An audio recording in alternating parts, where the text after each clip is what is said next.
Well, I'm a native Alexandrian. My family's been here since, my father's side, since at least 1842. And if you go to the slave side, we've been here, the slave master side, we've been in Virginia since about 1680, which I just found out in the past 5 years. So I grew up on 510 South Pitt Street on the south side of Alexandria. We used to refer to it as the Hill. And I went to the old Louds Crouch Elementary School. I went to Parker Gray High School, which was just down the street from here. When I was in high school, of course, the one thing I really liked in high school was history. So I always thought that when I went to college, I would eventually become a history professor, which did not happen. I think I went to a lot of schools, I won't tell you how many. But eventually, after I finally went to college for about 3 years, I went to Marquette. I left without a degree, but I needed a job, and I found a job working at the National Portrait Gallery, and the at that time it was called the National Collection of Fine Arts, as a library technician.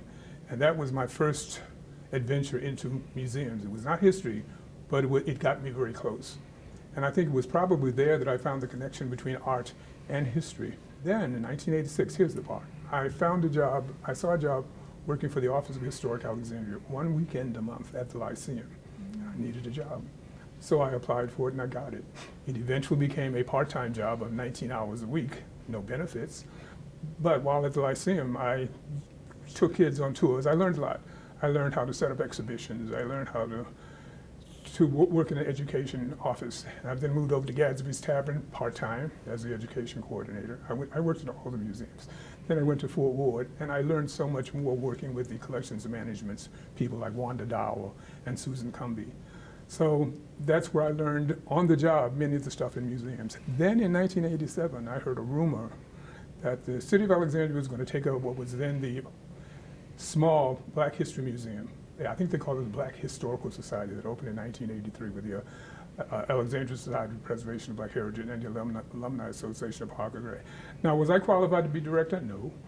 But I made my interest known to, I think, Jean Federico, the director of the Office of Historic Alexandria. I think it was she who suggested that I go to the Smithsonian and sign up for the courses on Introduction to Museum Management and also Collections Management.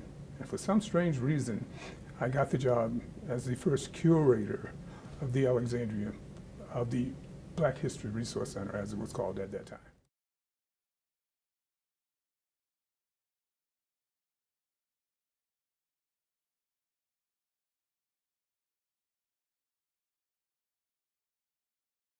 It was a group of people who wanted to preserve the history of the Parker Gray School, which had closed at that time, and it evolved into collecting the history of those of us who are African American. I was not a part of it at that time, I have to admit. So, but it was the society, and they did have a small collections across the street. Not many books, about 30 when I got there, and just a few pictures of Parker Gray. But they've done, I think, an interesting job over the 4 years that they tried to do it on their own. And then they just reached a point, I guess in 1986 or 87, they asked the city if the city would take over. And since the city was already doing stuff on African American history, the city agreed, and I became a part of it.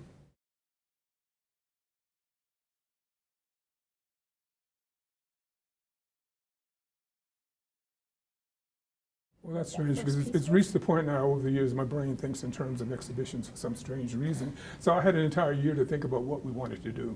And since it was related to Parker Gray School, the reason why we had that place, I wanted to do something on education. So I came up with a title first, Bonds to Alexandria's Black Public Education. Then I had to decide what went in it. But fortunately for me, Alexandria Archaeology and Dr. Pam Cressy had done all of this research on African American communities. So for me, it's obvious that's the first part of your exhibition. African American communities, the churches, how it evolved into education. And then I just only had to curate really the second part, which is all the photographs and about the schools from 1867 up to its closing in whatever year was, 75 or so. But and I was able to go out and find things like the 1867 first document, charter for the public black schools in the city of Alexandria, and 1915 photographs from the Snowden School for Boys and the Hollow School for Girls. And they just happened to be next door to me with my neighbor. So those things, and I went to the Alexandria Schools archives and found a lot of different things. And the librarian in Alexandria was very instrumental in helping me find things. But it took a lot of people, especially those other museums in the Office of Historic Alexandria, that worked with me to get up my first exhibition in that space. Now in the other, in the 700-foot space.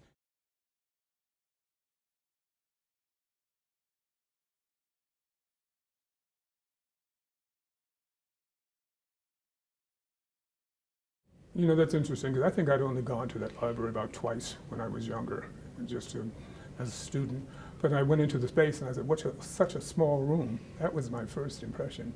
But what was most thrilling about that day was that I had all of these people who were so excited to see a black curator. The word curator was not handed around as loosely as it is today. So when I came in, they were just so proud, and that was it, how happy the people were to say how they wanted to work with me. Like, as I was mentioning, Colonel Ethel Underwood, who became my volunteer coordinator and put everything together for us for the next 7 years that I was the director of the museum. But I think the excitement and the joy that people had, and then trying to figure out, well, what am I going to do with this space? I'd never been a museum director, so everything I did, you know, I was learning on the job, but it worked out, so eventually.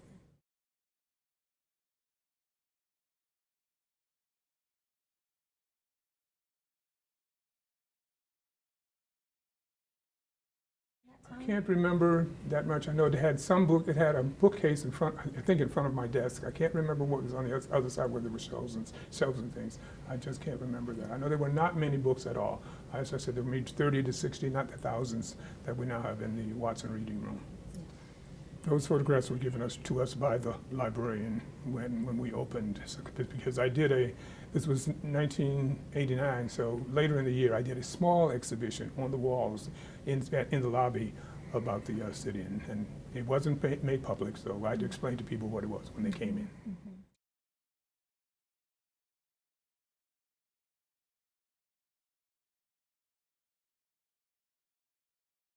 Well, many of the people from the Alexandria Society and from the Alumni Association of Parker Gray, because I spent a lot of time talking to them. Many of them were much older than I was, and I was 42. So I learned so much from them about the history of Alexandria that I did not know, even as a native Alexandrian. So it was Harry Burke, who was the president of the society, who had a lot of interesting history. John Stanton, who lived down in 600 block, he was in the museum every day discussing stuff with me for hours, which is how I learned the history. Elsie Thomas, who would often come into the museum, and Elsie Thomas, believe it or not, is the reason we have the Watson Reading Room.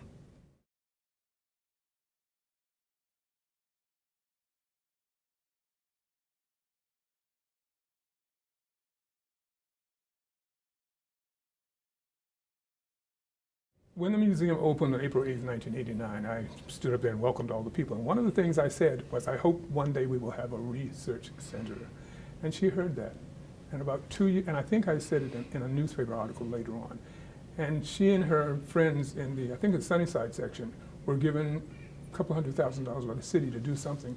They weren't going to use it. So she suggested that they use it to build a resource center as a tribute to Thomas Watson, who was the mentor for Wilbur Tucker. He taught Wilbur Tucker law. And of course I said yes, and she went to the city and she did all the legwork, and all of a sudden we got the $400,000, whatever it was, and they purchased the 2 houses that were next door to us and converted them to the Watson Reading Room. So that's how we got that reading room, by just saying, this is what I want, and somebody listened. So those were the people who really cared. Actually, stop me when you have to, but usually if I needed something, I knew who to go to and which people would go to city council and work with me. They had been around for so long, and many of them had even worked in the civil rights areas, like Mr. Lawrence Day, Ferdinand Day. You know, if I needed something, they knew who to talk to. Yeah. So there were a lot of people who helped me. So my job as learning on the job was made easier with all of these people supporting me.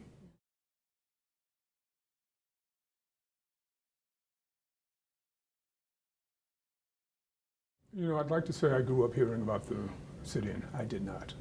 And I'm not even sure I knew about it until I was an adult. And I'm not even sure that I paid that much attention to it until after I was hired as the director of the center. Because that entire year is when I really started doing more research into what had gone on. And it's interesting because Mr. Gaddis, who was a part of it, and Mr. Strange, they were all a member of my church. But I had not heard, and I'm sure all the older people knew. But I just had not heard it growing up. And even though I'd gone over there a couple of times as a child, I honestly did not know. I'm sorry to say that, but I didn't. It was as I did more and more research that I became aware of it. But most of what I became aware of, believe it or not, was after I left the museum in 2009, when I was asked to give the lecture of the 75th anniversary. So I spent about 8 months going in and out of the Library of Congress, reading old newspapers, and I wanted to know what African-American newspapers thought about us, and were they talking about us? And they were, as you will see that I mentioned in my little 10-minute speech that I gave in 2009. I think most of what I know now, I learned then. But since I left, Audrey Davis and the people at the museum have learned so much more, because they didn't have the documents from Julia Tucker. So I'm learning more and more every day about what went on at that time.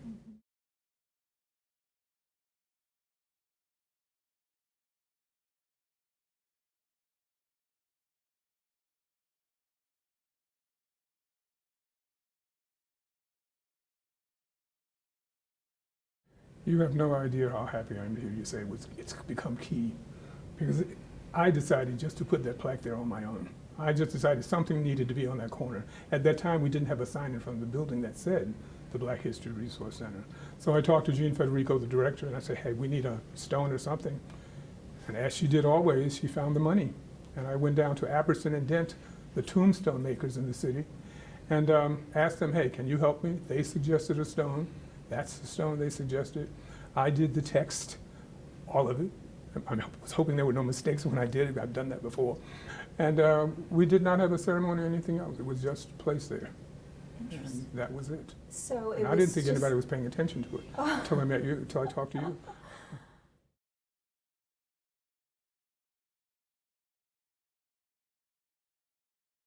I'm thinking it might have been after 1990, after the time when Wilbur Tucker and his partner, Oliver Hill, they came here for a ceremony which was held in the old Charles Houston Recreation Center. I think it was sometime after that that I put that stone up. I'll have to go back and look, but it was probably not earlier than 1990, whenever they were here.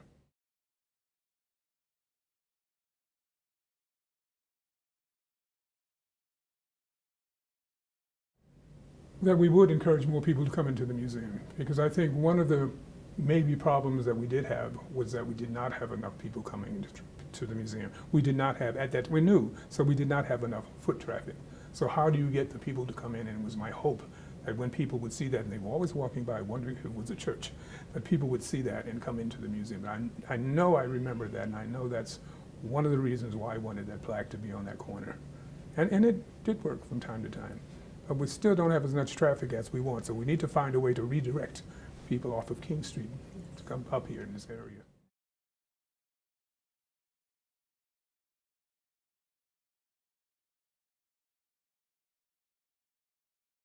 It was all city funding, and usually if I needed something, it came through the city. Every once in a while you could get something from the Alexandria Society, and they did what they could. So they were very helpful for smaller things, which I appreciate, like sending me off to a meeting or something. But major things, the city of Alexandria and Eugene Federico pushed to get the money for whatever. So one of the best things about that museum was having Eugene Federico as the director of the Office of Historic Alexandria, because she made sure that we got what we needed, even if she had to talk to other museums to say, save some money and pass it on to the Black History Museum. So that's the way it worked.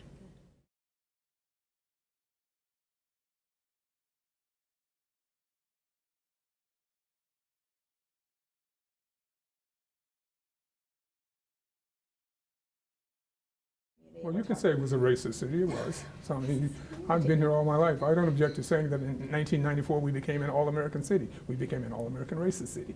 So, but those things went on here in the city of Alexandria. But the city, to its credit, over the years did preserve history and did try to preserve African-American history again through Alexandria archaeology and other historians. So what was the relationship between me and the city of Alexandria? I thought at that time, and I think to this day, Alexandria was in the forefront of the preservation of African-American history by its city government. And as you can see what's going on now through all of the different initiatives that are going on through the Office of Historic Alexandria, that it continues. I can remember when I went to my first meeting, what was then called the Association of African-American Museums, or the African-American Museums Association. I think some people were kind of envious, but some people were saying, well, what's going to happen when you lose the funding? Well, it's been 37 years. And I think because of the city councils that we've had, we have not lost the funding. That's not to say that 5 years from now, those council people are not going to change and we'll lose the funding. But so far, it's been a very strong relationship, a very positive relationship. I don't believe I'm saying that about the city, but it's true.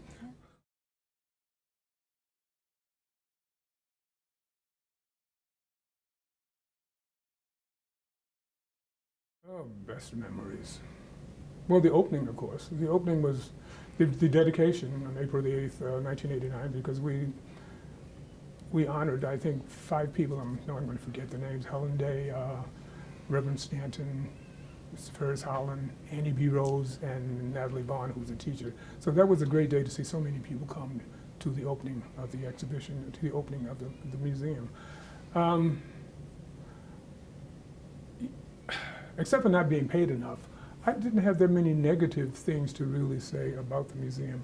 I got the support that I needed, even from the other museum curators. So I can't think of anything that negative, but everything to me was a positive. I think I would have stayed, but sometimes it might have reached the point where, as the first director, you went through a lot, and there could be burnout. And I think for me, that's what it was more than anything else.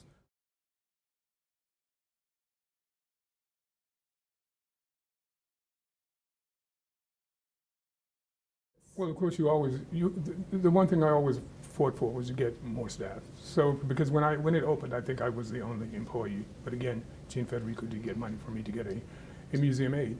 And I think my job at the time was actually 19 hours a week for more than a year. And it was eventually, thanks to the pushing of some of my supporters, it was eventually made full-time, and I was able to get someone to work with me. But you're right, you always needed more than 1 or 2 people. I think Audrey might have been, let me think about this, the 3rd person that I brought in. I think I brought her in 1993, because I think I only worked with her a year and a half before I left. And I think I remember another one of my University of Virginia people. I think I had two interns before that.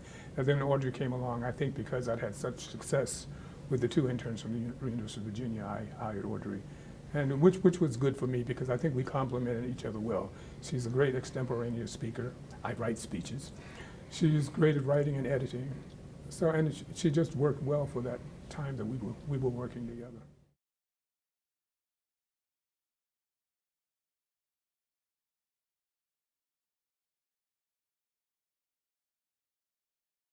That's a tough question.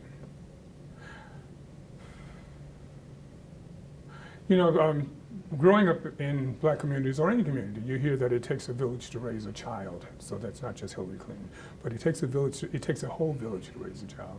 And that's what it took to get us to where we are now. A collection of a lot of different people, not just people who are African American. And I guess it's kind of my hope that as we review our history, we will begin to look to this history of Alexandrians through an African American lens. And hoping by looking through that African American lens, it will make that history clearer for everybody.